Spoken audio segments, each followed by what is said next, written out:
I'm Nicola Tallant, and you're listening to Crime World, a podcast about criminals, drugs, and the sins of the underworld.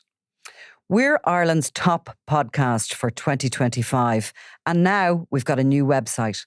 So if you want to learn more about crime and criminals, if you want stories, extras, and podcast subscriber specials, go to www.crimeworld.com. So most of the criminals, Pat, you come across are quite reluctant to be in the paper. Let's put it that way. Yeah. Now, Barbie Kardashian is a different matter altogether. A different case, I think it's fair to say. Yeah. Because Barbie has given you quotes about being contacted by gardaí. I mean, normally, if you know, when people are under investigation, in particular, to have a degree of anonymity is almost inevitable. Mm-hmm. It doesn't apply in this case. And obviously the guards have made contact with her in relation to alleged threats she made. I mean, she made them. You can hear her saying them herself. So I don't even know if alleged is necessary. No. We've spoken with Barbie since Barbie made the threats on being released from Limerick Prison. I mean, serious threats, and we asked Barbie straight out, did you make the threats? Yeah. Yes, I did. So while Barbie has come out, like, you know, she has, in her explanation, she says that she is a sadist and she has an agenda against some people in particular, a prison governor and also her own parents. What did she say about the prison governor in particular? Barbie was upset about the fact she spent 23 hours a day locked down inside a Limerick prison, and that was ostensibly the reason for making the threats against the prison governor. But there was a hierarchy to the threats in Barbie's mind, that threats that would preferably have been the ones to get carried out would be the threats Barbie made against her own parents, which were quite serious threats. Yeah, I mean, they're explicit and not you don't need much to the imagination. And these were threats made the moment she got out of prison on October 1st. And, you know, there has been a fair degree of, you know, people going, what's happening with that? Are the guards going to pursue Barbie Kardashian over these threats? So I was speaking to Barbie on Tuesday, and I said, have the guards been in contact with you? And Barbie was like, oh yeah, I've news on that. Yeah. You know, seemed quite pleased that news had come true, that a detective from Roxborough Garda station had tried to contact her last week to arrange an interview. And Barbie missed the call, but is currently waiting for another call. And she'd asked, you know, why does he want to speak with me, and was told it was in relation to the interview she gave the day she was released from Limerick Prison.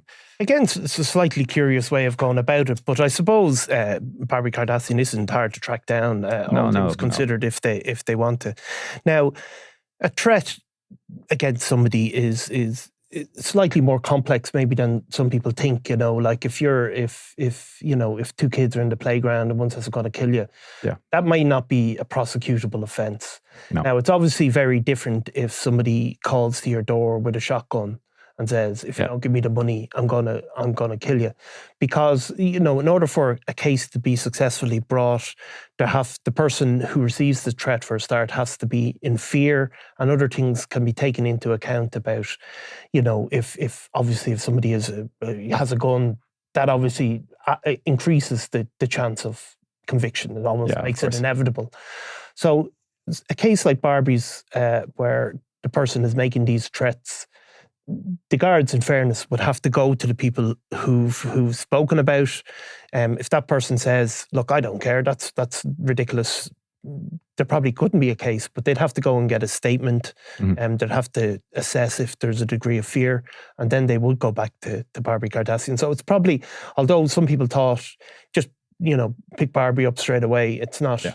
It's slightly more complex, isn't it? Yeah. Like, I mean, the guards do have an evidence gathering stage in every investigation, and they're going to gather that evidence before they interview you, so they can put that evidence to you during the course of the interview. Yeah.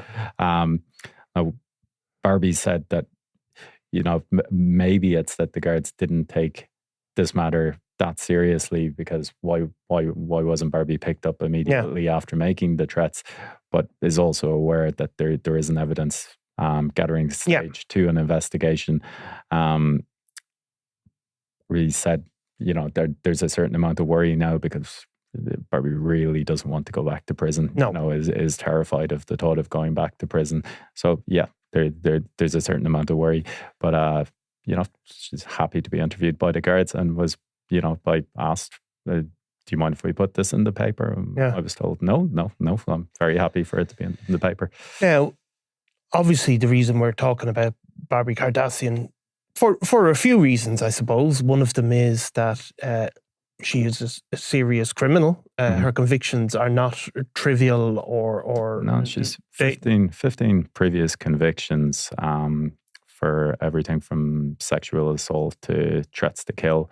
I mean, Barbie got out of prison on October 1st after serving 2.5 years of a 5.5 year sentence for threatening to torture and kill Barbie's own mother. So, there are serious threats. And what came out during that court case was there was a lot of fear amongst the people who dealt with Barbie that Barbie was capable of carrying out these threats. Yeah. So even though, there's a Barbie has managed to garner a certain notoriety for the offences, and also because, we're talking about a somewhat eccentric character here, who likes publicity, likes to be in front of the cameras, so there's a number of reasons why there's a legitimate public interest in her. And there is a legitimate public interest, and of course the other reason is because she's trans, and she was born a biological male. She has begun the process of transitioning to being a female. She identifies as a female now, and has a gender recognition cert, and exactly that's the reason. Maybe that's the reason why in the very beginning there was so much attention attached to this case, because of that gender recognition certificate. When Barbie was initially imprisoned, Barbie was put in the women's section of Limerick Prison, and there was an outcry over that. Because I think the overwhelming majority of the population in this country would believe that a person who's born biologically, who is born a biological male and has violent tendencies, the last place in the world we should be putting a person like that is into the women's prison, into a place where this person who's a biological male has, is confined with vulnerable women. And we do know from other cases, when you're talking about female inmates and the likes of the Docus are in Limerick Prison, a lot of these women are, vulnerable women. We're not talking about hardened criminals in a lot of these cases. We're talking about people who've fallen through the cracks of society, and for one reason or another, then have fallen foul of the law. So if you're putting somebody with violent tendencies, biological male with violent tendencies, into that environment, it is going to meet with public outcry. And it did meet with public outcry, and not alone. It sort of gathered international attention in part because of the mugshot that was ultimately leaked, which was it was catch your eye. Let's put it that way, to say the least. So the story went kind of across the world, and then Barbie served her time. Ultimately, she was placed in Limerick Prison with a number of high category people under high category protection, basically Jonathan Dowdall. That was after. That was after, like, when Barbie was in custody. There was obviously a number of incidents where threats were made against a female prison officer, and threats were also made against another prisoner who can't be identified at the moment. And those threats resulted in Barbie being brought before a court and tried. Incredibly, even though Barbie admitted making the threats during the course of the court case, Barbie was found not guilty.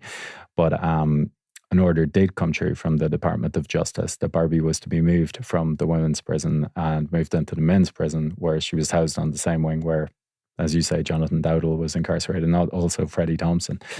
So this would be a wing where there's just basically no mixing. There's no mixing. It's total segregation. The inmates don't mix with each other. They're locked down 23 hours a day, and this was Barbie's motivation. The day when Barbie got out of Limerick Prison, she was to be picked up by the probation service. But Barbie decided to make a detour when there was cameras outside, and went over and acted up for the cameras and made these very serious threats against the governor of Limerick Prison, and also against her parents again. Now, I mean, she wouldn't. Her ability to live kind of a law-abiding life would not be. You wouldn't feel great confidence if you listen to her own words. I'll read some of the stuff she said to you. When I've attacked people in the past, I've gotten huge enjoyment from it. Not sexual enjoyment, but nevertheless enjoyment. And asked whether she had empathy for people. And later on, she's making the threats again. She said, I'm someone who has no empathy, that doesn't have remorse. I have pride in making people suffer. I do, and I've always been like that. Mm-hmm. So, you're dealing with a particular type of psychology.